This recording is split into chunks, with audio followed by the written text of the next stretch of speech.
Olá, começa agora o Questão de Ordem e o tema que vamos debater aqui hoje é a violência contra o idoso. De acordo com os dados do Sistema de Notificações de Violência de Campinas, o SIS-9, no ano passado foram 102 notificações, o que representou uma queda em relação ao ano de 2019, quando foram 114 casos. Será que é um efeito da pandemia a subnotificação? Quem comete esta violência? Onde? Ela é física? Psicológica? Porque na grande maioria quem sofre são as mulheres. Bom, para discutir este tema, está aqui no estúdio o vereador Jair da Farmácia, presidente da Comissão dos Idosos, Aposentados e Pensionistas aqui da Câmara de Campinas. De forma virtual, a Patrícia de Faria Tasca, presidente do Conselho do Idoso de Campinas, e o Rafael Jorge Thanos, presidente da Comissão de Defesa dos Direitos do Idoso da OAB Campinas. Lembrando que o debate vai acontecer, farei as interrupções apenas quando o necessário. Vereador Jair da Farmácia, além desta estatística dos casos em Campinas, no Brasil, pelo Disque 100, foram mais de 33 mil casos registrados, ou seja, é um problema nacional de grande escala. Que avaliação que o senhor faz destes dados na cidade de Campinas e também destes 33 mil casos só pelo Disque 100? Seja bem-vindo ao Questão de Ordem. Então, essa estatística está bem grande, né? Muita violência, muito maus tratos, filhos que abandonam. Essa que é a minha... É uma situação que a gente vai abordar também, essa questão de quem comete esta violência diante do idoso. Participa aqui com a gente também a Patrícia Tasca, de forma virtual, ela que é a presidente do Conselho do Idoso de Campinas.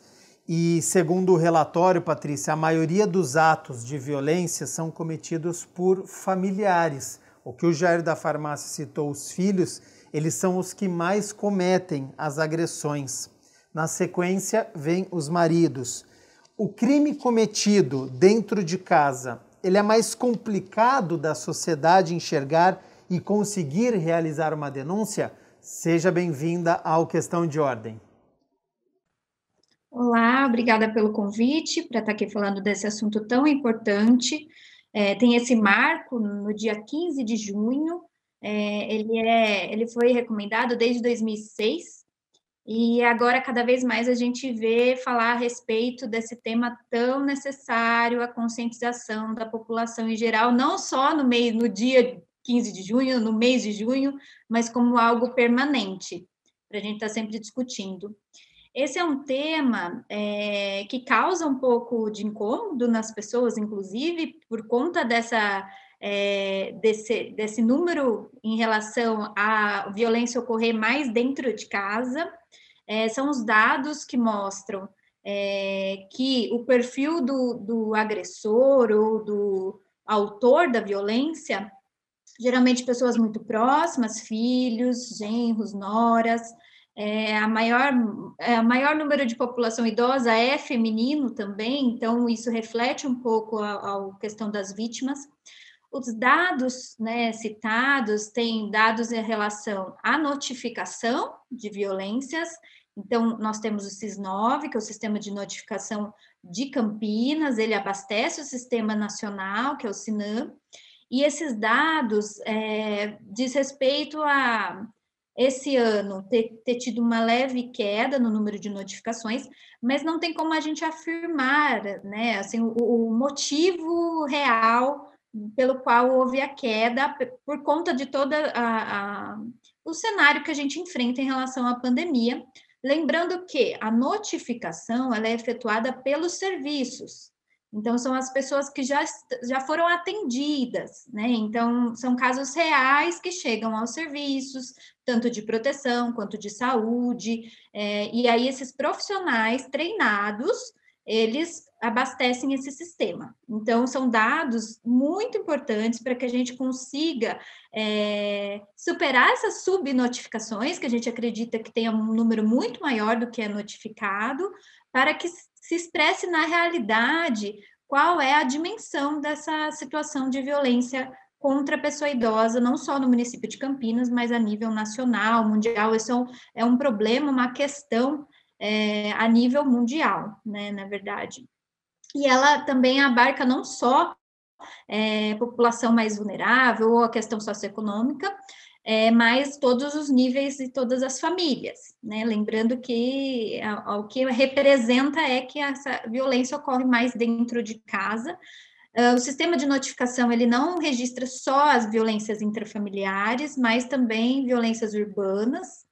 E aí eu posso ir falando ao longo do diálogo questões que eu acho que refletem muito essa questão da violência intrafamiliar, interpessoal e outras violências aí que influenciam nisso. Isso é de suma importância para a gente não deixar este número frio e a gente explicar essas consequências. Então, para a gente só fechar esse assunto rapidinho, Patrícia, essa queda, então, de registro de 114 para 102, na verdade, a gente não pode comemorar. A gente pode entender isso como uma subnotificação agravada pela pandemia, porque provavelmente esta pessoa idosa, ela pode estar morando com um agressor e isso fica mais difícil de fazer a denúncia. A gente pode interpretar desta maneira?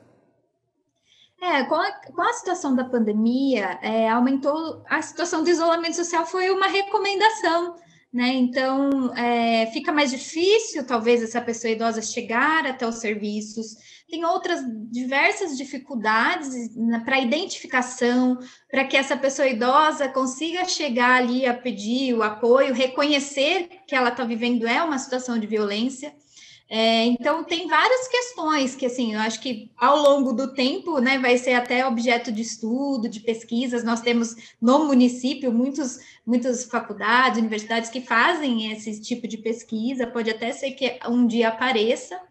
E aí, como já teve uma pesquisa a respeito das notificações no período de 10 anos, que foi publicada nesse início do ano, então eu acredito que possa ter relação essa leve queda, mas não tem como a gente afirmar na certeza também por conta dos profissionais estarem, né, capacitados, dos serviços estarem organizados para realizar essa notificação. E aí as denúncias, elas realmente têm um aumento expressivo principalmente do ano passado, né, de 2019 para 2020. O Ministério, nível nacional, diz isso, né, que é o canal oficial de denúncia, o Disque 100, Disque Direitos Humanos, traz sobre esse aumento. Por quê? Eu acredito que a pandemia também escancarou e evidenciou que existem essas pessoas nessas situações, e talvez as pessoas, com o advento da pandemia, pelo público idoso ter sido mais atingido desde o início, chamou atenção, começou a olhar para essa problemática, né? Começou a se preocupar um pouco mais, falar, peraí, não é um problema só do outro, é um problema da sociedade, nós temos que nos envolver, todos nós. E este papel da sociedade a gente vai citar aqui também, porque ele está em todas as áreas, né? Todos os temas que eu abordo aqui no Questão de Ordem, quando a gente fala de violência de criança, de desmatamento, o papel da sociedade é muito importante, é fundamental. Participa aqui com a gente do Questão de Ordem o Rafael Jorge Thanos, presidente da Comissão de Defesa dos Direitos do Idoso da OAB Campinas e que foi presidente do Conselho do Idoso de Campinas. Rafael, que políticas públicas nós temos para garantir direitos, qualidade de vida e estamos longe de um ideal ainda? Seja bem-vindo ao Questão de Ordem. Olá, agradeço o convite da TV Câmara, obrigado Gabriel, Jorge também, vereador, cumprimento, a Patrícia Tasca, que me sucedeu lá no Conselho Municipal do Idoso, com muito orgulho, a gente ficou muito feliz da Patrícia assumir, e como representante, né, do poder público, nós fizemos agora, Gabriel, essa transição, né? Ficamos, enquanto Ordem dos Advogados, por 6 anos lá no Conselho Municipal do Idoso de Campinas, e temos o trabalho também da Comissão de Defesa da Pessoa Idosa pela OAB, que recepciona denúncias, consultas sobre as políticas e os direitos dos idosos no dia a dia. E até puxando um gancho no tema sobre as subnotificações, eu acredito plenamente que haja essa subnotificação, Gabriel, porque do ano passado para cá, no trabalho que eu acompanhei enquanto presidente do Conselho, nós criamos um formulário, né? Eu não sei nem se esse formulário ele será mantido, porque é uma nova gestão, pode ser que novas soluções apareçam. Mas lá nós tivemos, do ano passado, durante a pandemia, por volta de 70 denúncias, né, das mais diversas. Então, denúncia feita por violência familiar, denúncia com atendimento de equipamento de saúde, entre outros temas relacionados. Então, eu acredito sim que haja uma subnotificação, ainda mais porque o idoso na pandemia se mantém muito distante. Enquanto estrutura de políticas públicas, se falta muito ainda, também tenho essa certeza de que falta, porque falta para o jovem, não somente para o idoso, falta para todos nós, os munícipes. Vemos uma intenção, principalmente agora da prefeitura, do prefeito Dário, em trazer esses temas para a pauta política, e estamos acompanhando esse caminhar, que é um caminhar pelo poder público, infelizmente, sem atribuir culpa a A ou B, mas é um caminhar muito lento.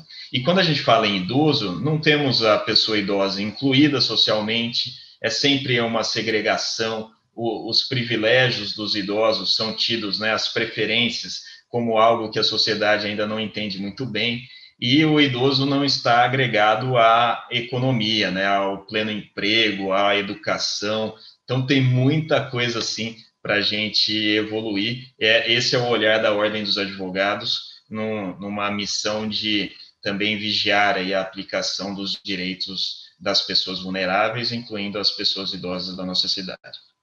Falando sobre políticas públicas, então, Jair da Farmácia, o Estatuto do Idoso, ele assegura os principais direitos desta pessoa, além de deveres da sociedade, da família, do poder público. Foi criado com o objetivo de evitar problemas como abandono, discriminação, negligência, violência física, psicológica, atos de crueldade, uma opressão, abuso financeiro, que a gente vai falar aqui no programa também. Na prática, como é que você enxerga, por exemplo, quando tem um direito à meia entrada, direito a acompanhante em um órgão de saúde, direito a remédio, plano de saúde igualitário? Como é que você enxerga estas questões para os idosos? Não, eu enxergo que tem que melhorar mais ainda. Porque, principalmente a atividade física para eles, igual você falou, acompanhante, clínicas mais especializadas, é o meu pensamento. A gente ainda tem um longo caminho a percorrer quando você tem academia para a terceira idade também. Esse é um pedido recorrente aqui na Câmara. É igual esses aparelhos que põem em praças. Interessante também. Isso é bacana. Patrícia, sobre políticas públicas, então, a criação do Estatuto do Idoso a partir de 2003. Entende que fora concretizado a cidadania plena da pessoa idosa, chamaria atenção para quais avanços e onde que nós temos que melhorar? É um tema muito interessante, essa questão de políticas públicas. Acho que nós temos sempre questões para melhorar. O Estatuto do Idoso, em 2003, ele foi uma luta de 7 anos para ser, implementado. Ele traz grandes avanços no sentido de olhar para o protagonismo da pessoa idosa, no sentido de ser um cidadão de direitos, de lutar por esses direitos tantos, e principalmente sobre o direito ao envelhecimento, porque muitos falam muito a respeito do outro, que o outro vai envelhecer, e nós temos que encarar que todos nós envelhecemos todos os dias. Então, assim, colocar o envelhecimento como um direito personalíssimo e a proteção como um direito social.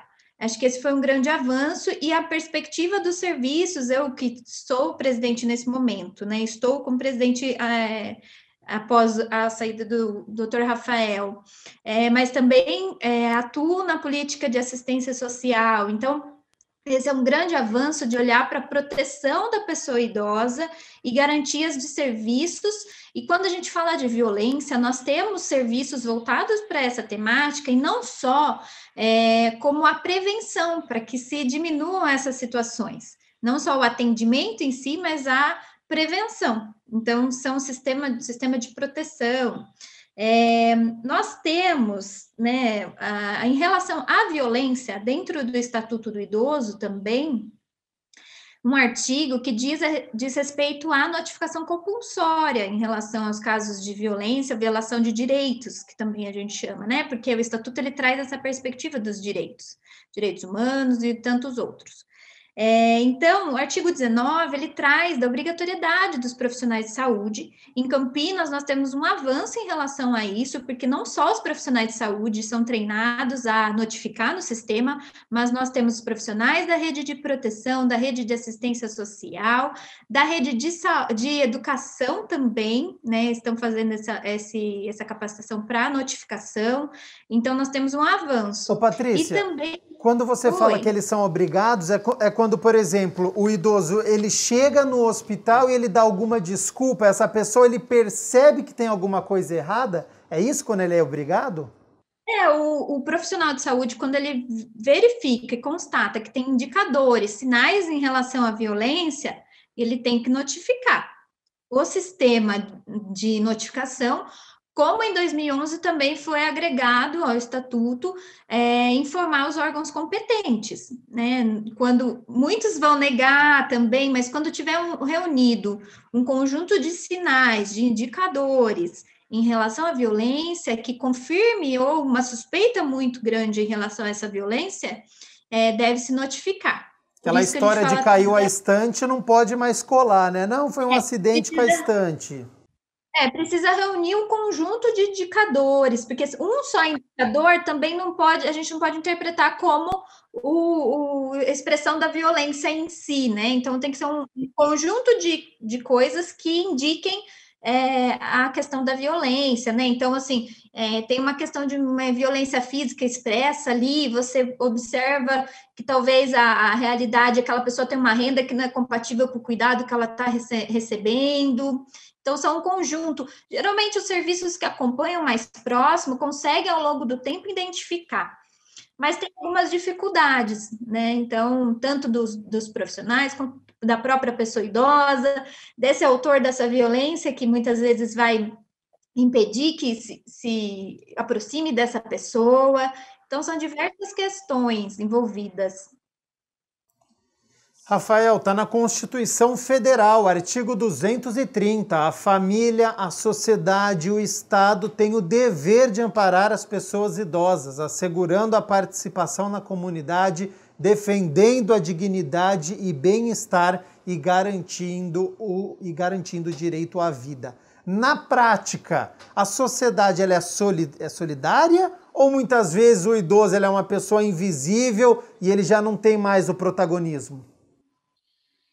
Gabriel, parabéns pela citação da Constituição Federal, e o Peter Herbely, ele escreve, né, que ele foi traduzido pelo Gilmar Mendes, ele escreve que a Constituição ela é realizada e praticada por cada cidadão, né? E você trazendo aqui essa citação bem precisa, né, do artigo 230, me dá cada vez mais essa sensação que qualquer pessoa pode aplicar a Constituição Federal. E, Gabriel, é o seguinte, se a invisibilidade do idoso ela é evidente, né, cada vez mais. Como a Patrícia falou, e eu gostei da expressão que ela utilizou, a gente tem que entender o processo de envelhecimento, porque a gente começa a analisar apenas a pessoa idosa como um vulnerável, mas na verdade ele é digno em sua plenitude de todos os direitos humanos. E esses direitos humanos, eles evoluem conforme o envelhecimento, né? Então, a gente vai ter mais necessidade de um transporte de qualidade quando tiver mais idade, com toda certeza.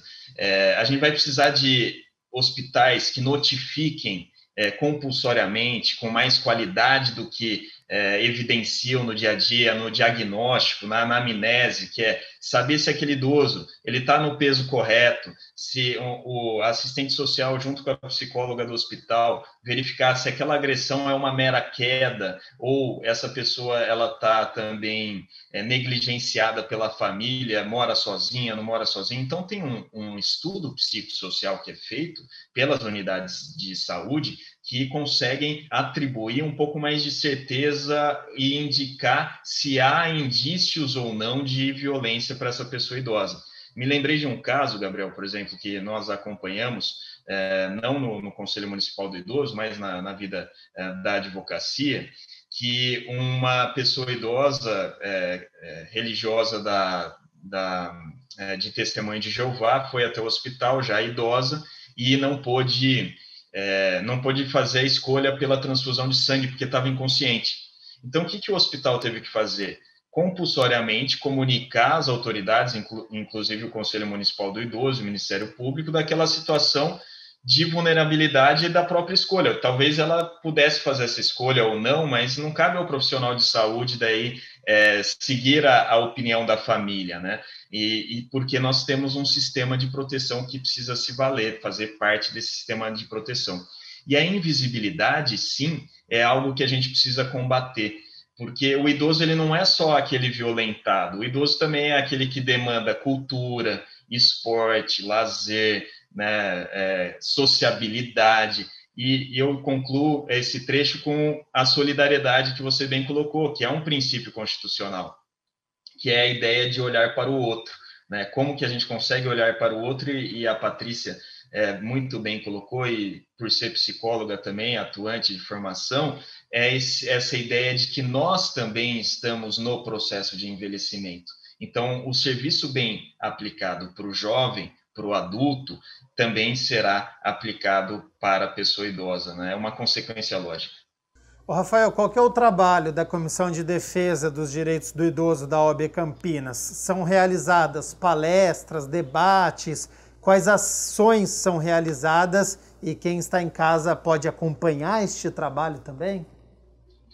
Com certeza. A Ordem dos Advogados trabalha com inúmeras palestras de mais um lado informacional, né? E também voltado para os próprios advogados, como que os advogados podem atuar com esse segmento. Nós tivemos uma atuação muito focada nesses últimos 6 anos no Conselho Municipal do Idoso, que demandou muito tempo nosso. E agora, os próximos passos também em parceria com o Conselho, que sempre nos recebeu de portas abertas, o Ministério Público e a Defensoria Pública, receber as pessoas das denúncias que elas têm, orientação, o que nós fizemos também durante esses 6 anos. Então, se a pessoa tem uma dúvida jurídica, não sabe quem procurar, a Ordem dos Advogados com o segmento idoso vai indicar, procure pelo Conselho Municipal, a Vigilância, o Ministério Público, a Defensoria Pública também. Então, a Ordem dos Advogados tem uma missão institucional de trazer o direito para perto da população, tirando dúvidas. Logicamente que a gente não pode, né, Gabriel, advogar porque o Estatuto da Advocacia não nos permite atuar dessa forma, mas nós podemos sim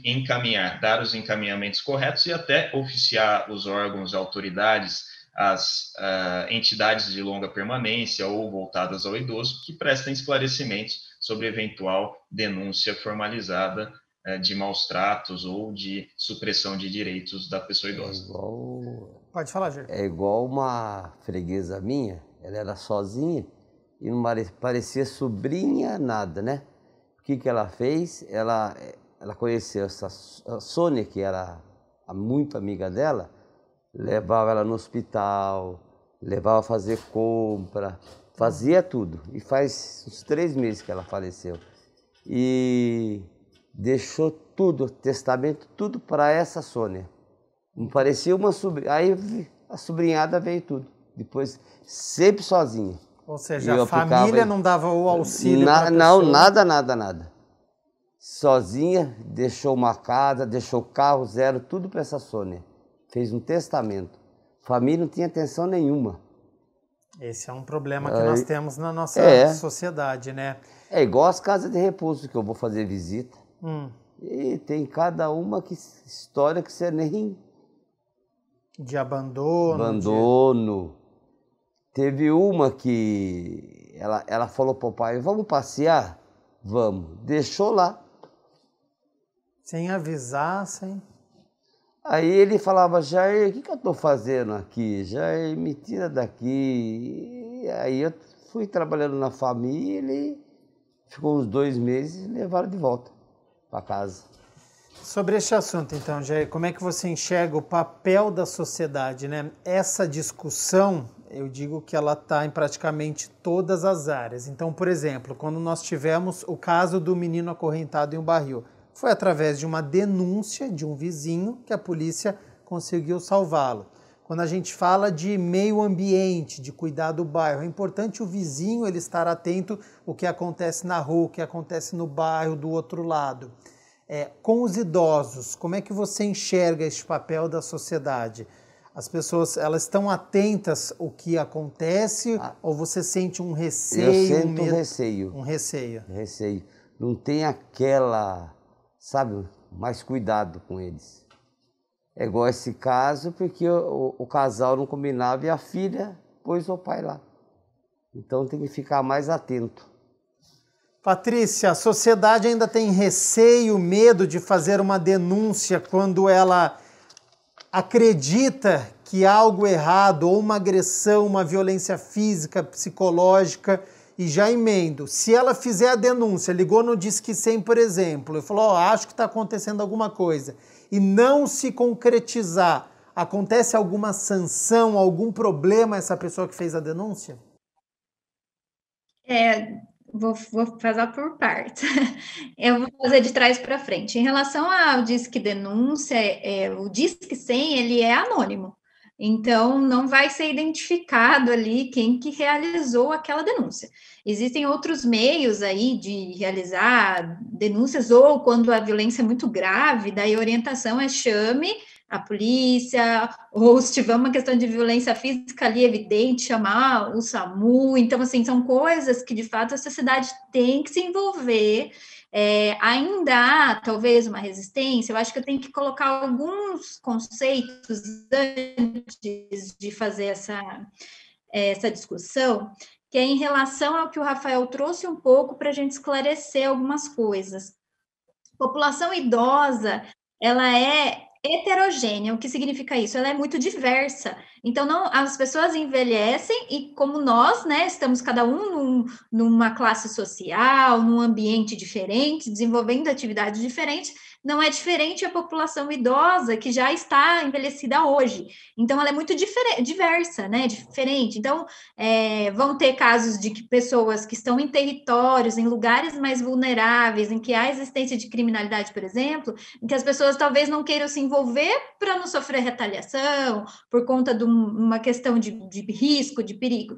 Há outras questões, às vezes as pessoas não querem se envolver porque não estão mesmo comprometidas com o outro, em olhar para o outro, né, e ver o quanto tem de compromisso nisso, né, então, assim, todos nós somos responsáveis, trazendo o Estatuto do Idoso de volta, lá atrás também, que todos nós, enquanto sociedade, somos responsáveis a informar, a levar a órgãos competentes a questão da violação do direito do idoso, né, então, em relação à denúncia, se ela faz uma denúncia num Disque 100, que é um veículo oficial nacional, ela não vai ser identificada. O que acontece, às vezes, pela descrição da forma com detalhes, que a pessoa, quando alguém chega para fazer ali a verificação, imaginar, supor que pode ser tal pessoa, mas a intenção é dar o melhor atendimento e tentar solucionar ou minimizar essa situação de violência.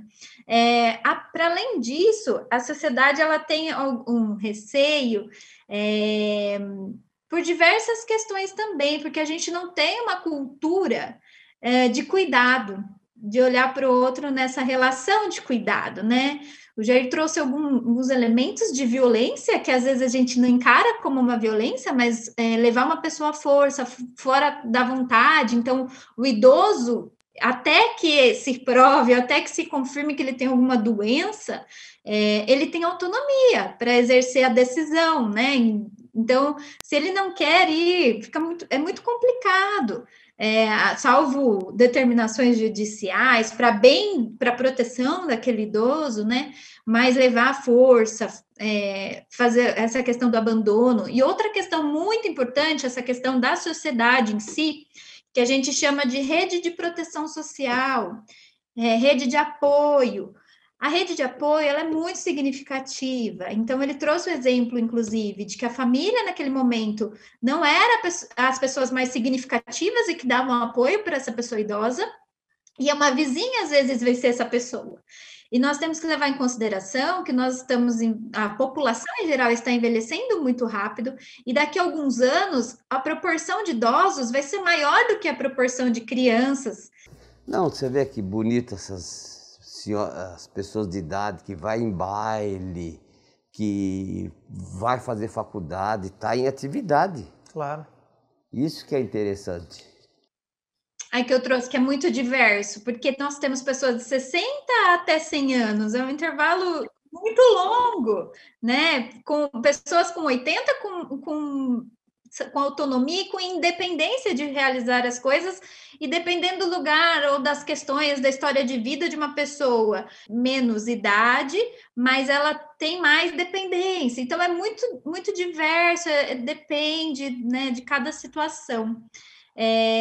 Então, por isso a gente tem que chamar atenção mesmo para essas questões, para que não se interprete que assim a população idosa é tudo igual, está previsto para todo mundo. Então, e nós também, né, fazemos hoje para que a hora que nós chegarmos na velhice, a gente encontre um cenário um pouco melhor do que a gente encontra hoje, né?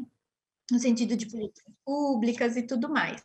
Rafael Thanos, a gente está falando agora sobre lazer, sobre esporte, mas há um pouco a gente falou um pouquinho sobre os direitos, né? Então, na sociedade, quando você pergunta, se você sair na rua, quando você fala da população idosa, as pessoas vão falar, eu sei que tem direito à meia entrada em eventos, eu sei que tem transporte público, então vê o adesivo, sabe que a pessoa tem. Só que essa participação na sociedade, ela tem que ser maior. Com a experiência que eles têm, essa questão da inclusão, ela tem que acontecer também na cultura, também no esporte, também no lazer, não só em atividades corriqueiras, não só na fila do supermercado para ele poder sentar no transporte público. Essa questão de poder sair para dançar, sair para poder fazer uma atividade física, isso tem que acontecer. E como é que você enxerga isso na prática?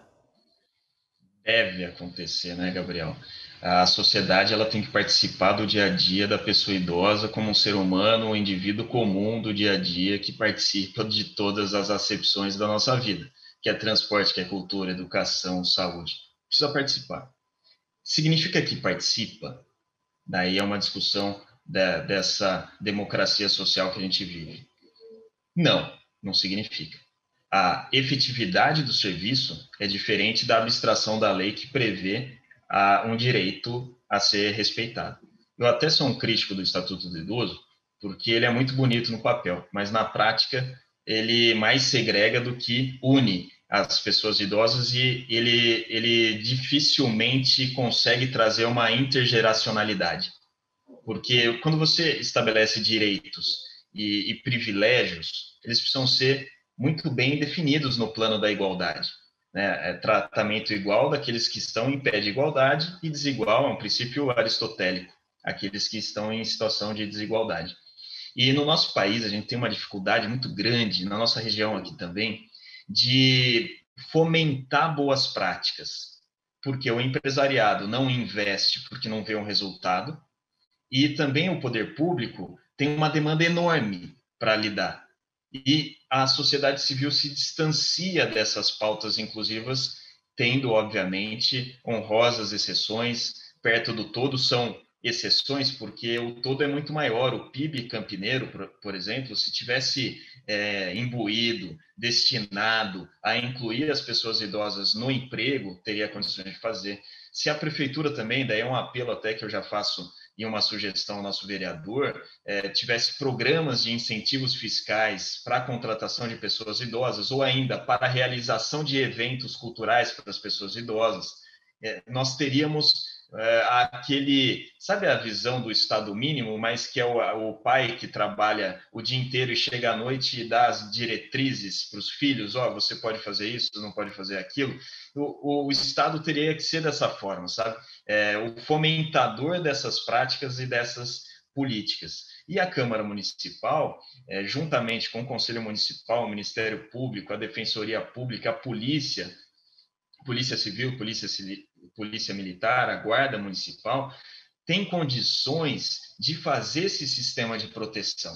Tem plenas condições de estabelecer fluxo de atendimento das denúncias, para então a sociedade se sentir segura, perceber que essa demanda ela é atendida, porque a falta de resposta também gera uma falta de atenção para o tema, né, vereador? Porque se você tem uma denúncia, a denúncia não é respondida ou não tem um resultado sobre essa denúncia, não significa que haja uma culpa de quem avaliou a denúncia, mas às vezes o processo é lento, só que as pessoas não têm informação. Então, o dever da informação do poder público e também a conscientização coletiva de que é uma pauta que a gente deve necessariamente sempre estimular e também viabilizar financeiramente, Gabriel. A questão é o financeiro. A prefeitura tem orçamento que destina a diversos programas, mas não é suficiente esse orçamento, o vereador sabe disso, porque vota os orçamentos plurianuais. A gente precisa da sociedade civil firme para a gente estabelecer várias pautas. Seja no esporte, o prefeito Dário, ele fez uma atuação na Secretaria de Esporte com parceria com as entidades privadas que foi muito festejada na gestão anterior, né? E acredito que será uma dessas pautas agora. Então, eu vejo esse o desafio que a gente tem que enfrentar, ir atrás dessa solidariedade social e também de fomento de recursos financeiros para poder sustentar os programas voltados à população idosa. Então, já que o Rafael quer completar... É igual o ginásio Roger Ferreira, você vê aquelas senhorinhas de 90, tudo fazendo a ginástica delas. É como o Rafael falou de mercados. Eu tenho um amigo que ele só pega a pessoa acima de 65 anos.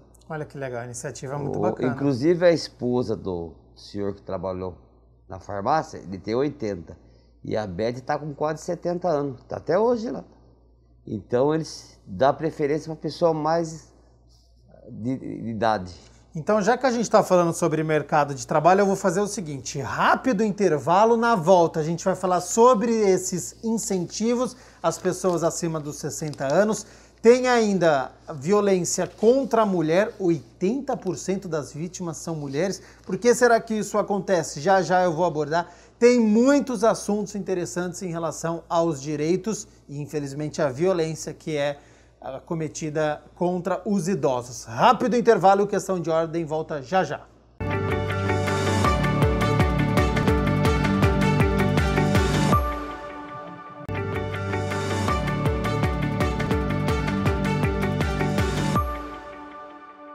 Questão de ordem de volta, hoje estamos abordando a violência que acontece contra os idosos, os direitos, estatuto do idoso, e agora a gente fala então sobre mercado de trabalho.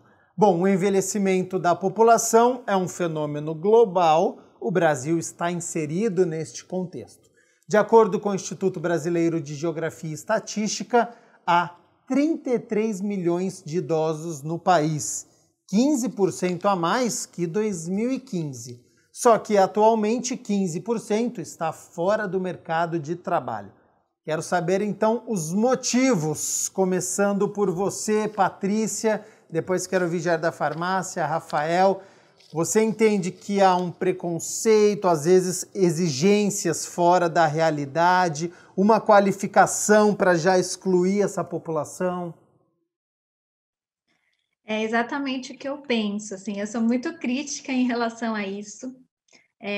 Atualmente, recentemente, tem movimentos para incluir, principalmente a população idosa, de volta no mercado de trabalho, porém eu ainda vejo muito distante da qualificação, inclusive, Às vezes, ofertas de qualificação, a pessoa tem uma qualificação maior, mas as ofertas são para serviços operacionais, em que a pessoa tem condições de executar outras funções, mas ali o que é ofertado muito pouco, muito voltado, eu vejo, isso é uma interpretação minha, pessoas que já estão aposentadas e querem alguma outra atividade, e, na verdade, quando é necessário que essa população esteja inserida no mercado de trabalho ainda como renda, né? Não necessariamente ela já está ali na aposentadoria, eu não tenho uma renda, né? Então, eu ainda vejo que é uma expressão do preconceito, sim. Conheço pessoas que enfrentam dificuldades em relação a isso, não só a partir dos 60, mas acho que se expressa já um pouco antes dos 60, as pessoas, por esse imaginário de população idosa, de que todo mundo é dependente, ou em certo momento não vai produzir quanto gostaria, já vem com essa ideia de que não seria útil, mas é o contrário, a gente vai ter que começar a fazer um movimento para aproveitar, sim, essas pessoas que têm essa experiência, esse conhecimento, às vezes, muito mais elevado do que nós que somos jovens, né, temos menos tempo no mercado de trabalho, e nós vamos precisar, sim, dessa população idosa, porque a partir de 2038, 2039, as projeções apontam, mas pode até ser que se acelere, vai ter mais gente nessa faixa etária para trabalhar do que os jovens. Então, a gente precisa valorizar. A questão do preconceito, eu queria frisar, que é uma expressão da violência. Então, nós temos uma palavra utilizada, né, que chama idadismo no Brasil, etarismo, às vezes até utilizam para dentro das empresas, mas na sociedade em geral, esse preconceito contra a pessoa idosa. Isso reforça todas as outras violências. Eu encaro esse tipo de preconceito como um tipo de violência que diz respeito também de uma violência estrutural, que a gente precisa falar a respeito disso, dessa violência estrutural, que se expressa em relação às desigualdades, a desigualdade social, a desigualdade de oportunidades, e ela impacta todos os outros tipos de violência, inclusive as que acontecem dentro de casa. Então, é um pouquinho do que eu gostaria de falar a respeito desse tema. Você praticamente descarta a pessoa, né? Você fala assim, mas já está acima dos 50 anos, ela já tem os seus vícios, vou contratar alguém de 20. Então, essa exclusão já é uma forma de violência, né? Quase que uma preguiça de não conseguir passar um treinamento, de não conseguir conversar com essa pessoa, né? Exatamente. A exclusão, o Rafael trouxe um pouco também, essa invisibilidade, esse imaginário, essa cultura que a gente tem, né, de achar que o que é velho como um objeto, né, o que é velho não tem mais uso. E, na verdade, a gente tem que reforçar que o que é velho é uma pessoa, antes de mais nada, é uma pessoa que envelheceu, que chegou à velhice, e ela ainda tem uma história, ela tem uma memória, né? Ela traz muitos conhecimentos que ainda podem ser, sim, muito úteis, tanto no mercado de trabalho, como na vida, né? Como para colaborar em outros espaços, né? Tanto de cidadania.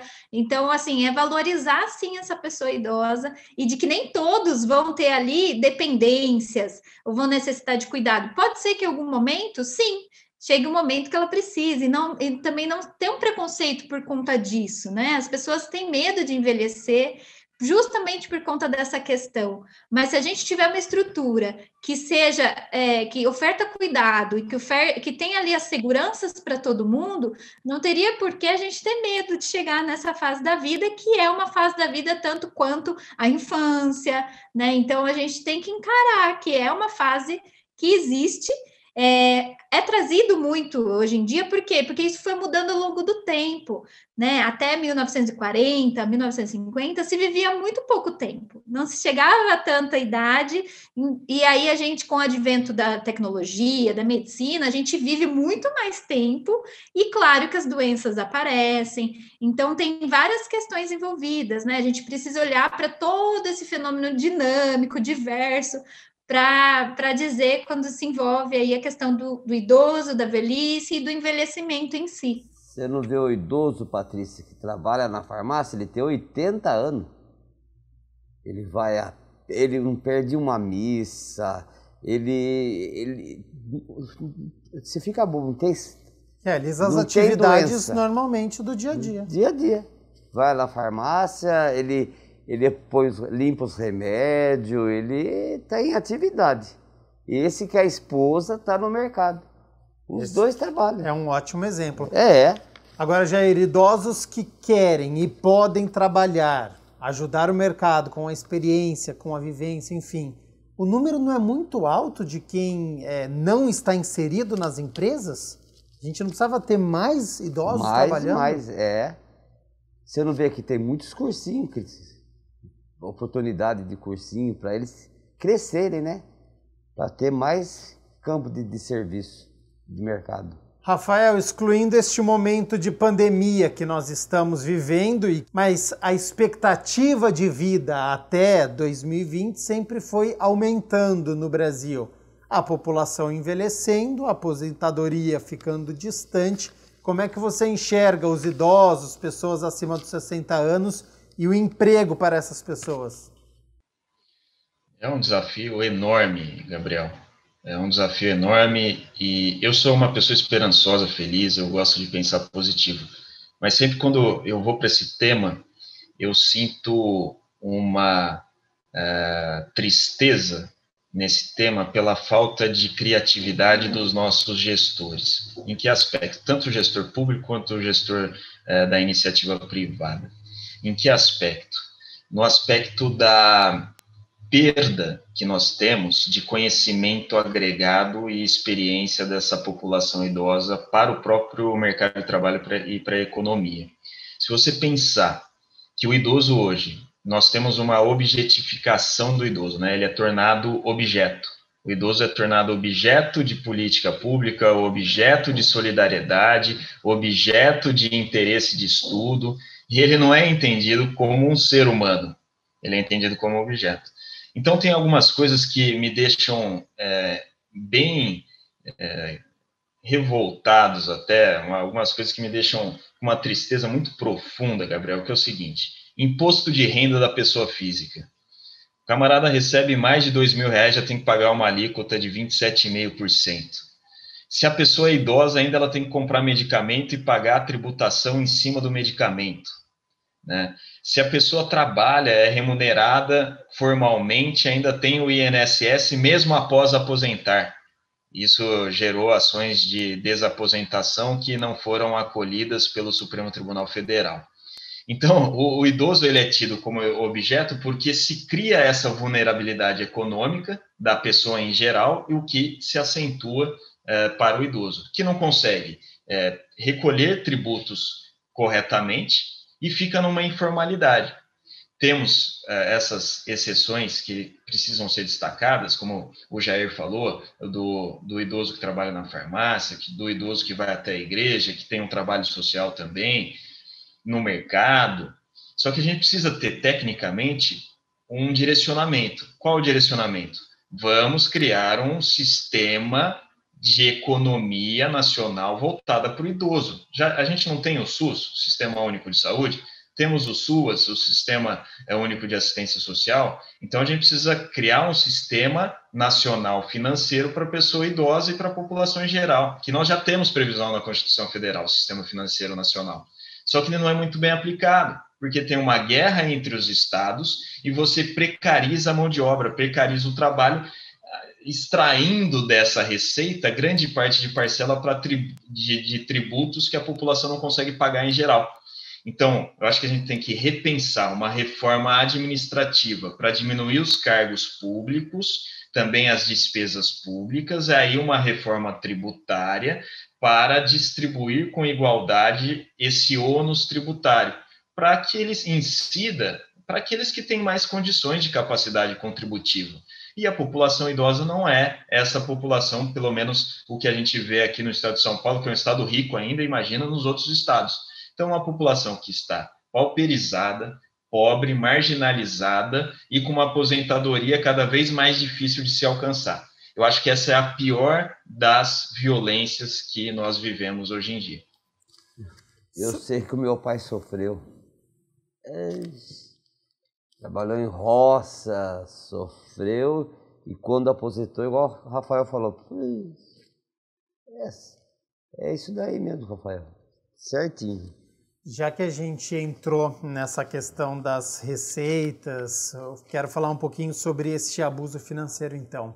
Rafael, a Fundação Oswaldo Cruz, em parceria com a Unicamp e a Universidade Federal de Minas Gerais, divulgou uma pesquisa que mostra um dado que é alarmante. No Brasil, durante a pandemia da Covid-19, houve grande diminuição de renda em quase metade dos domicílios dos idosos, principalmente entre os mais pobres. Os dados foram coletados por meio de um questionário eletrônico preenchido por mais de 9.000 pessoas com idade igual ou superior a 60 anos entre abril e maio de 2020. Então, é no início, isso pode até ter sido agravado. Nesta situação de vulnerabilidade, a violência financeira também acontece. Se em muitos casos eles sustentam filhos, netos, com essa diminuição de renda, essa situação se altera, né, Rafael? Com certeza, ainda mais na pandemia. E a gente precisa destacar um programa que é muito interessante da Secretaria de Assistência, a Patrícia pode até destacar para a gente também, trazer mais detalhes, que é o cartão Nutrir, né, que ele vem para essas famílias de idosos também, que não têm condições de ter um mínimo existencial para alimentação e sobrevivência. Na pandemia, com a diminuição da capacidade econômica em geral da população, os vulneráveis, eles parece que se tornam até mais invisíveis, né? Porque os vulneráveis, eles são esquecidos, que o restaurante está sem receita, né? O supermercado não, porque todo mundo precisa se alimentar, mas grandes setores da economia tiveram uma diminuição de receita e todo mundo esquece. É importante esse trabalho feito pela Fundação Oswaldo Cruz e Unicamp, porque todo mundo esquece daquele que está vulnerável.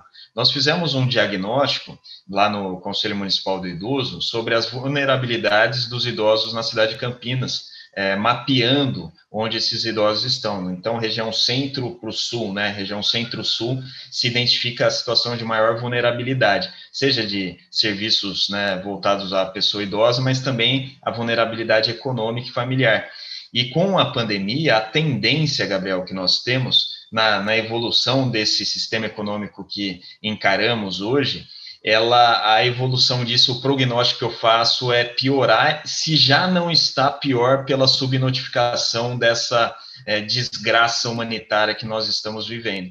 Então, acho que o que nós poderíamos fazer também para ser esperançosos, pegar esses estudos, colocar à disposição dos nossos cientistas sociais e da nossa população para traçar projetos de fomento, de cooperação para essa população idosa que precisa tanto.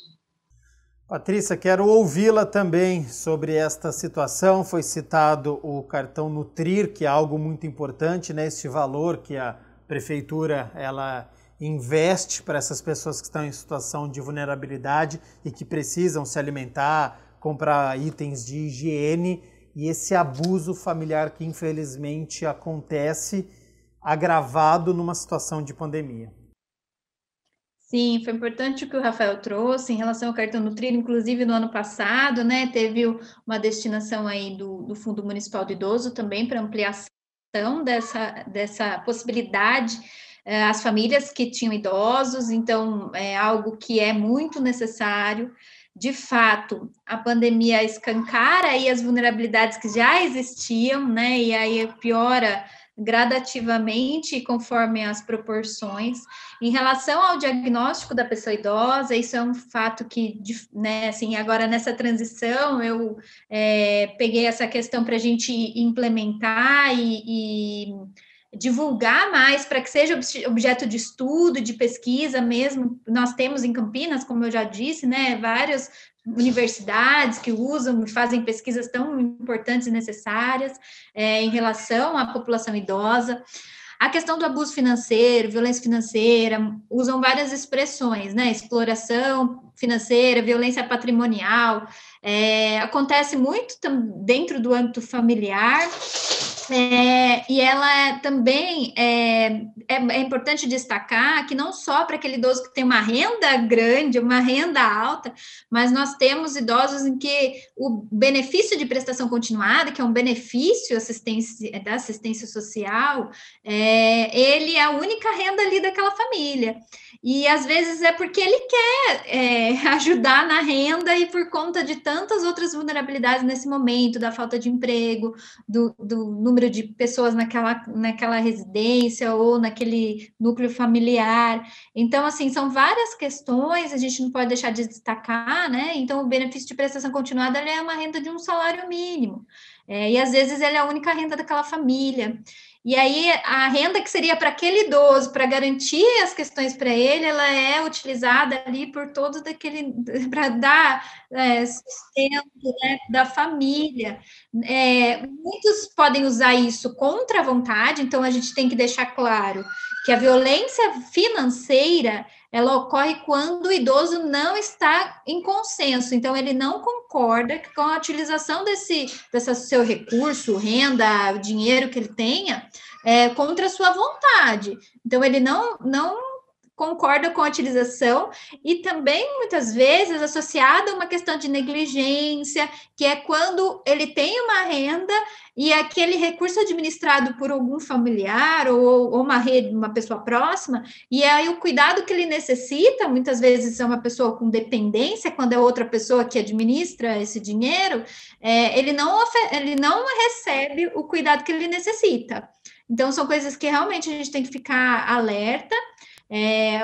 As próprias pessoas idosas também, que tenham esclarecimento, que tenham o poder de autonomia, de decisão a respeito do uso do seu dinheiro, ficar atento ali, se ele concorda, se ele não concorda. Claro que tem casos diferentes, cada situação é uma situação. Em relação, eu gosto de frisar, de que de repente aquela pessoa tem uma questão ali de saúde mental, muitas vezes, em que é necessário que outra pessoa administre esse recurso mesmo, porque ele já não consegue mais, mas tem outras situações que não, né? Ele tem ainda autonomia. Então, é bom a gente frisar mesmo a respeito desse tema. Quer completar, Jair? Não, era isso que eu estava falando, de quantas famílias que eu conheço que aproveita da aposentadoria do vô, do pai, e fora aqueles que é usuário, né? E muitas vezes a pessoa idosa fica sem saber como reagir, às vezes porque é familiar, e é uma situação bastante delicada. É isso mesmo. Jair, voltando então às estatísticas aqui da cidade de Campinas, a maior parte das vítimas são mulheres. 80%, o que representa 4 vezes o número total de vítimas de violência. Quanto à faixa etária, o total de pessoas entre 60 e 69 anos, o que equivale a mais da metade do total de idosos vítimas de violência. Que análise que o senhor faz? Isso passa por uma questão de educação, de uma punição mais severa, há um sentimento de impunidade, que você vai fazer alguma coisa com essa pessoa idosa e ela não vai denunciar? Como é que você analisa essa estatística? Punição mais rigorosa. Tá. A minha opinião. Você entende que passa por isso, então, um sentimento de impunidade, que se tivesse um outro tipo de punição, a pessoa pensaria, ao invés de cometer um crime. Isso. Rafael, também quero ouvi-lo sobre 80% dos registros de violência contra idosos serem em mulheres e uma estatística a mais. 58,59% das vítimas são mulheres brancas e 32% são negras. Como é que o senhor interpreta aí estes números? Objetificação da mulher não é a mulher idosa apenas, né? Nós temos uma violência estrutural contra a mulher. As mulheres recebem os menores salários, têm as piores posições de mercado, as mulheres não têm nenhum empoderamento profissional garantido. Elas têm que conquistar na marra, na unha, no dia a dia, aguentando palavras de machistas, segregadoras, né? A mulher, ela não pode se vestir bem, se sentir bonita no ambiente de trabalho, porque ela já há uma conotação sexual sobre esse ato, né? A mulher, ela é colocada, mesmo em situação de vítima, como a própria culpada, né, em casos de estupro, violência sexual. Então, a gente tem uma objetificação, que é o ato de tornar objeto da própria mulher, que é uma conquista que as mulheres estão passando, nós, né, na verdade, estamos evoluindo para melhorar esses comportamentos, que são comportamentos que não tem mais, não cabe mais para a gente que tem estudo, educação, que vive em harmonia. Mas para uma população que é pobre, que não tem acesso à educação, que não tem acesso à filosofia de vida, eles não conseguem compreender.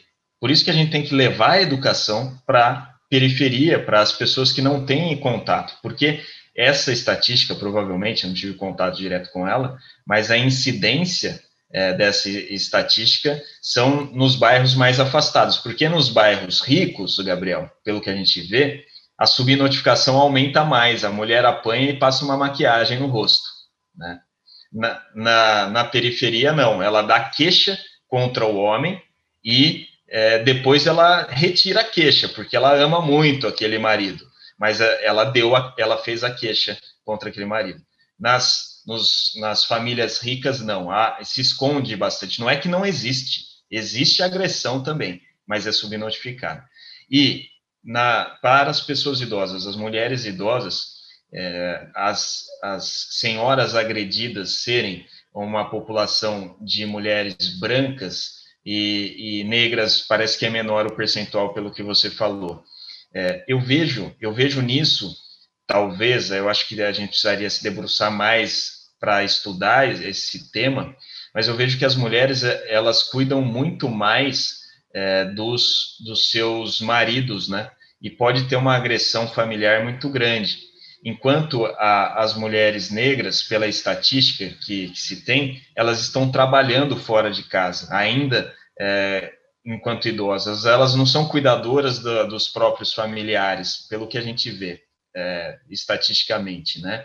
Pensando nessa estatística que você trouxe. Então, é diferente você agredir um estranho do que agredir dentro de casa. Até falo, olha, quando você está dentro de casa, é melhor você tratar os seus dentro de casa como estranhos, porque nunca você daria uma bofetada na orelha de uma pessoa no meio da rua. Você teria uma política, né, com essa pessoa. Então, com a pandemia, Gabriel, eu vejo que pode ter startado e acelerado cada vez mais essa agressão interna dentro de casa, essa agressão familiar. E as mulheres que não trabalham dentro de casa, não são as prendas do lar, que pode ser a população negra, né? Provavelmente por isso que é um pouquinho menor, mas você vê que também tem esse percentual. É uma percepção que eu tenho aqui que demanda um pouco mais de estudo, né? Patrícia, 80% das vítimas são mulheres. Há um machismo estrutural no nosso país. Cidade de Campinas, claro, está inserida neste contexto. Como é que a gente pode explicar este número tão alto? Eu acho que a gente teria que, como o Rafael falou, né, se debruçar no estudo dessa população em geral, inclusive, né, que nós temos aí um fenômeno, muitos estudos apontam a feminização da velhice, em que as mulheres chegam à velhice em maior número do que os homens, muitos indicam aí que as mulheres se cuidam mais, fazem mais prevenção em relação à saúde, vivem mais tempo. Tem um perfil também, geralmente mulheres solteiras ou que moram sozinhas, como o perfil dos autores geralmente são filhos, né, ou noras, genros. Então, são diversas características que a gente teria que se debruçar mais profundamente. Acho que pesquisas poderiam ser implementadas a partir desses dados. Os dados são em cima das notificações efetuadas, né?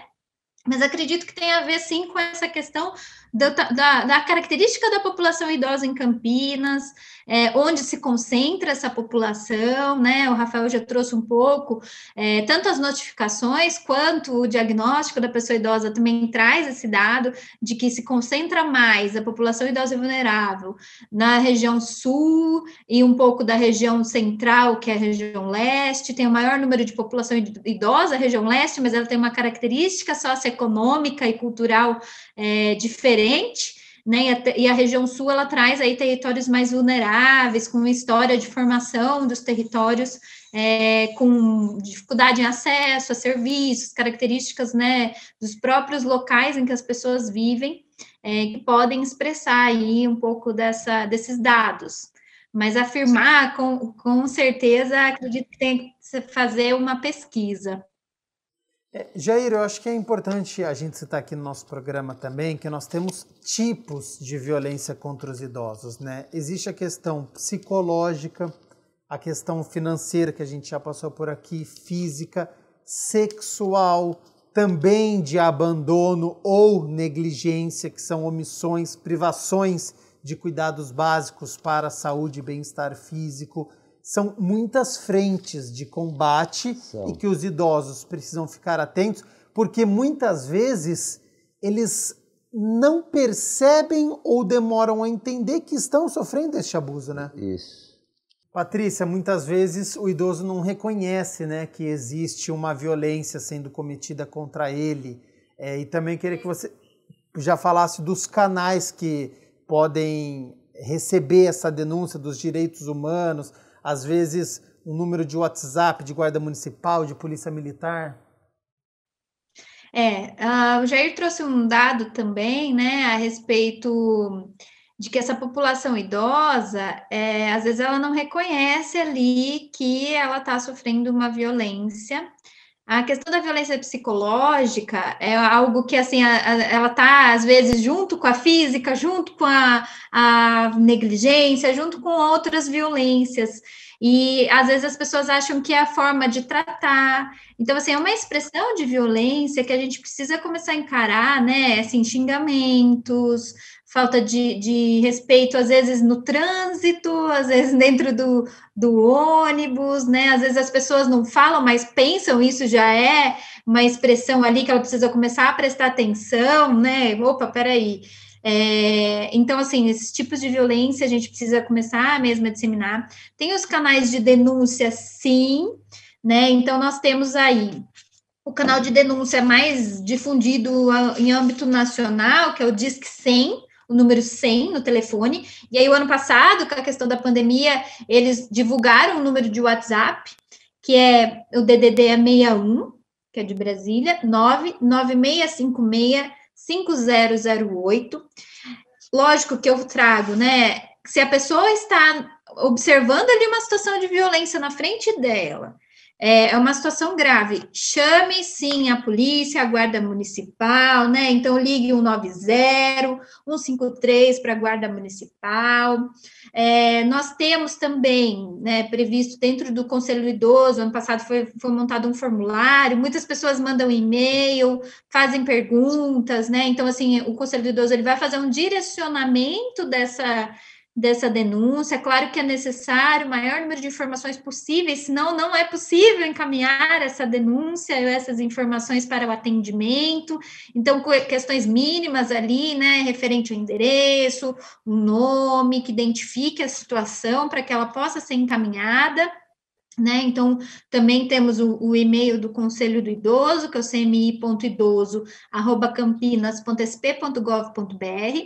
Mas eu também falo algumas questões que a gente pode trabalhar no sentido da prevenção, não só na identificação das violências, que é tão necessário também identificar, e nós temos algumas dificuldades da própria pessoa idosa não reconhecer, por diversos motivos, porque ela traz uma memória e uma história com aquela pessoa, mas também a pandemia, ela trouxe algumas dificuldades em situações que a gente recomenda, de fortalecimento dessa pessoa idosa nas redes comunitárias, na rede de apoio, ela sempre procurar conversar com alguém, ter alguém de confiança com quem ela pode contar e contar as situações que ela está vivendo, não ficar sozinha com isso, né? Ter ali com quem contar na hora que ela precisar. É possível, sim, na velhice, estabelecer novas amizades, frequentar, então, no momento, né, é possível pelas redes sociais, aqueles que têm acesso, a gente está tendo que ter muita criatividade, se reinventar neste momento, né, claro que muitos não vão ter condições, muitos não vão ter condições ali de ter o acesso à rede social pelo celular, mas aqueles que conseguirem, né, pela rede comunitária, religiosa, sempre manter contato com outras pessoas, não tornar o isolamento social um isolamento total. Então, é sempre importante reforçar, né, que esteja ali em contato com outras pessoas, questione, pergunte, converse com outra pessoa, será que isso que eu estou vivendo não seria uma situação de violência?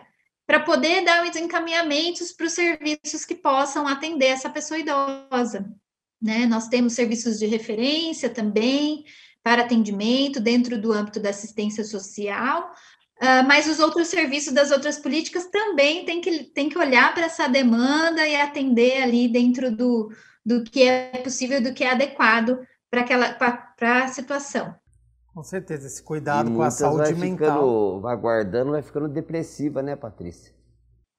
Muitas questões, né? O isolamento social, ele pode ocasionar diversas repercussões aí. A gente vai, talvez esse ano que vem, conseguir olhar um pouco mais para os resultados dessa situação, mas é muito importante para a prevenção, né? Nós temos também indicação de atividades coletivas para prevenir esse tipo de situação, não ficar só isolado dentro de casa, mas é algo que não está podendo ocorrer neste momento, né? Então, acredito que com a melhora da situação, com a questão da vacinação, em certo momento essas atividades vão retornar, mas enquanto não retorna, o que é possível se incluir aí e não ficar sozinho com essas informações, ou se conseguir, né, fazer uma denúncia, pedir ajuda, né, reconhecer a situação em que está vivendo.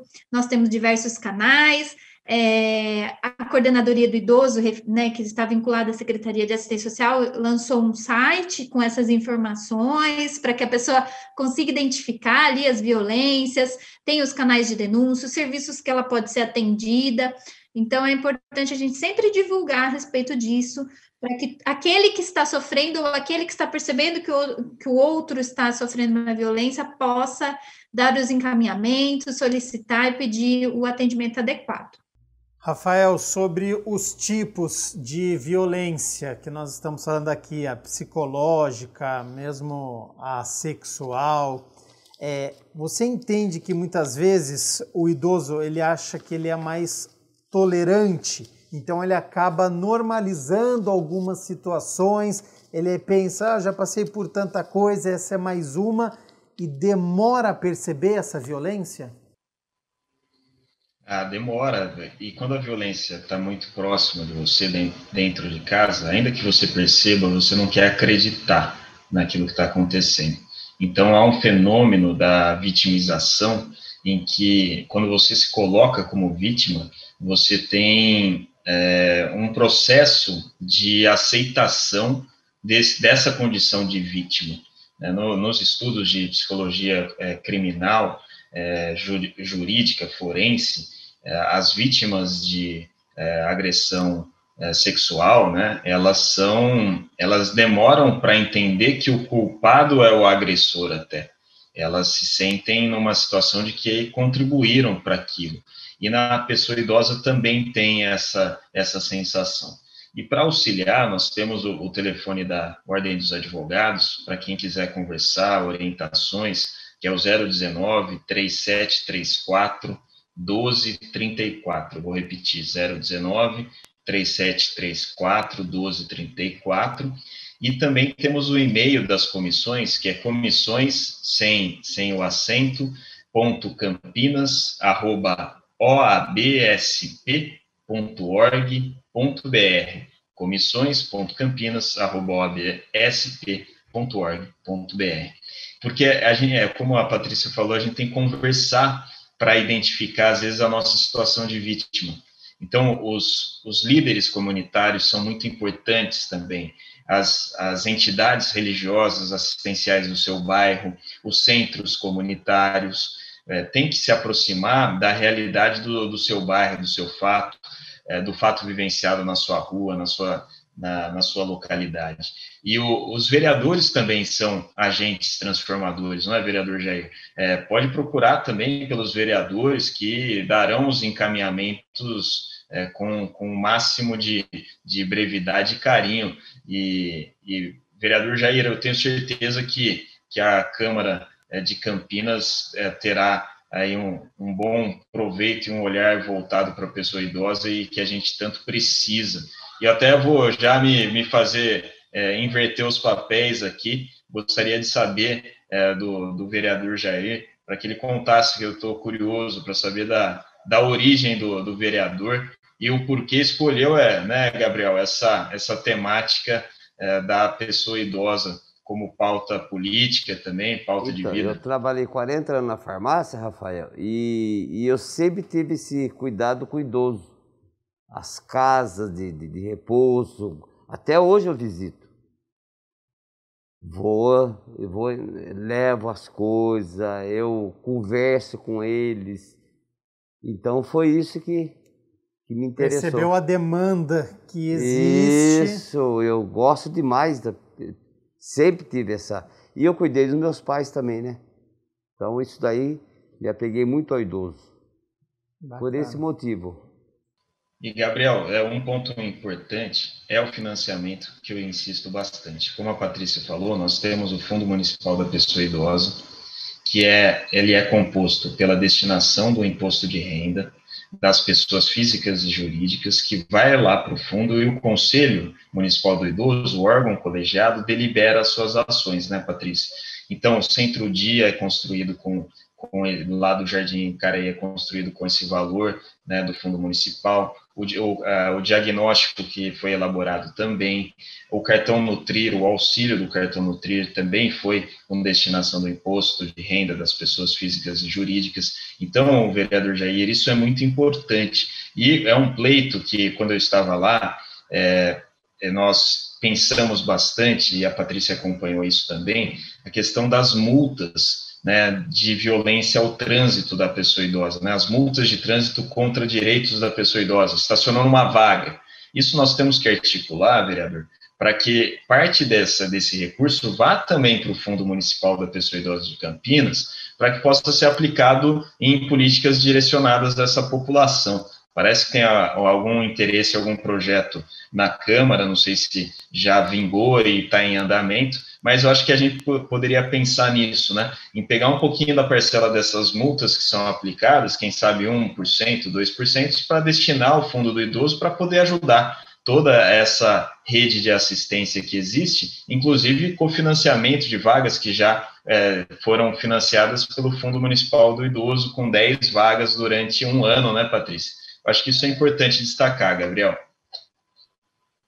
Tá certo, então. Para a gente poder encerrar o último tema, e aí eu começo com você, Patrícia, a questão da inclusão digital, porque eu até sofro aqui, viu, um puxão de orelha da minha avó, porque hoje em dia ela reclama que tudo é pelo celular. Então, decisões de grupo de família é tomado por grupo de WhatsApp, quando precisa pagar alguma conta é tudo digitalizado. Hoje em dia você assiste televisão e tem a história do QR Code.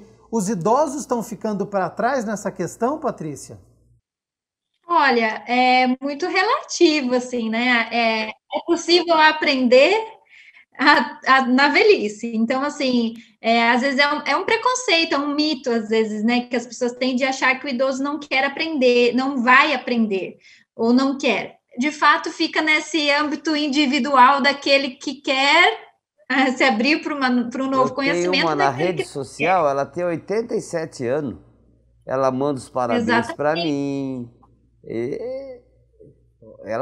Eu me comunico com a minha avó todo domingo, né? É possível, é muito possível. É o recurso que a gente tem hoje para manter a aproximação, para se manter próximo. Justamente, né, o que eu trouxe em relação à violência contra a pessoa idosa, de manter ali o contato com outras pessoas, não substitui o contato físico, porque a gente sente muita falta, mas é o recurso possível, é importante, muito importante a inclusão digital, E é a criatividade que a gente Só tem que que lançar a mão só aí que elas estranham para muito. representar. As pessoas de idade estranham muito, porque não tem mais aquele... O contato Você físico. vê a família, um no celular, o outro É algo muito novo, né? Até nós, eu me considero ainda uma pessoa jovem, a gente precisa se adaptar ainda a esse avanço tecnológico. E eles gostam de abraço, eles gostam de aquele carinho. A grande questão é a adaptação, né? A adaptação a todas essas mudanças que vêm em ritmo acelerado, a gente já não tem mais, a gente não consegue prever muito mais, né? O que vai surgir, a gente sabe que vai surgir coisas novas a todo momento e que a gente vai ter que se adaptar. E a população idosa tinha uma característica a população idosa hoje viveu num tempo com umas características, as coisas vão evoluindo, a cultura também vai trazendo outras coisas. Então, assim, quando eu for idosa já vai estar muito diferente, né? Então, eu vou ter que aprender outras coisas. Então, a questão é essa, né? Assim, e justamente em relação à violência contra a pessoa idosa, é o recurso que a gente pode lançar mão para fortalecer redes no sentido da proteção e da prevenção, né, da violência. Infelizmente, já estamos com o nosso tempo esgotado. Então, Patrícia de Faria Tasca, presidente do Conselho do Idoso de Campinas, agradeço a disponibilidade do seu tempo, todas as informações que você passou aqui no Questão de Ordem e aberto aí para suas considerações finais. Eu quero agradecer a oportunidade, né, de estar aqui falando a respeito desse tema, de tantos outros que vieram juntos, de tanta relevância. Agradecer a presença do Rafael, que estou sucedendo aí, né, a presidência do Conselho, que fez essa última gestão no mandato dele, deixou muitas coisas encaminhadas, a qual eu assumo o compromisso de dar continuidade. Fico muito contente de ser ainda o tema de relevância que ele traz e continua junto, né? A gente continua junto nessa parceria para levar a questão do Conselho do Idoso, do Fundo Municipal, da importância dessas questões e da população, de políticas para a pessoa idosa. E agradeço a oportunidade do espaço da TV Câmara para falar a respeito disso. Muito obrigada. Nós aqui agradecemos. Rafael Jorge Thanos, presidente da Comissão de Defesa dos Direitos do Idoso da OAB Campinas. Agradeço também a sua participação, a disponibilidade do seu tempo aqui com o Questão de Ordem. Todas as informações que você passou aqui para a gente. Já fica o convite também para uma próxima oportunidade e as suas considerações finais. Agradeço você, Gabriel. Agradeço ao Jair também, a Patrícia Tasca. Patrícia Tasca, eu fico muito feliz de ter assumido, porque as mulheres elas são muito melhores do que nós, homens, e ela vai fazer e já está encaminhada para fazer uma boa gestão no Conselho Municipal do Idoso de Campinas, é o que eu desejo. Agradecer também ao Dr. Daniel Blixten, que é o nosso presidente da ordem aqui dos advogados de Campinas e que me nomeou lá em 2014 para essa função que eu tenho muito orgulho de ocupar. Agradecer a toda a equipe de vocês aí, Gabriel, que é uma equipe excelente da TV Câmara, e a todos os vereadores da casa, e que tenham um olhar cada vez mais alinhado, afinado para as causas da população idosa de Campinas. Muito obrigado e estou à disposição sempre. Agradeço o elogio em nome de toda a equipe. Vereador Jair da Farmácia, presidente, né, da Comissão dos Idosos aqui da Câmara de Campinas. Agradeço também a disponibilidade do seu tempo, as informações que você passou aqui para a gente, contribuiu bastante com o nosso programa. Já fica o convite aqui para uma próxima oportunidade e as considerações finais. Agradeço a Patrícia, o Rafael e peço desculpa porque estou novo ainda e vou aprender muito com vocês. E agradeço toda a equipe. Com certeza, através da reunião das comissões, muitos debates, palestras podem acontecer. Patrícia, uma simpatia. Então nós aqui... Depois o Gabriel tem que declinar a idade dele, tá? Que falou que é jovem ainda. Então, aí fica à margem depois isso. Mas eu agradeço também a sua companhia, a sua audiência, você que acompanhou aqui o Questão de Ordem, falando sobre a violência cometida contra os idosos, mas também os direitos dos idosos e o papel da sociedade nesta questão. Continue aqui na TV Câmara Campinas. Um grande abraço, até a próxima. Tchau, tchau.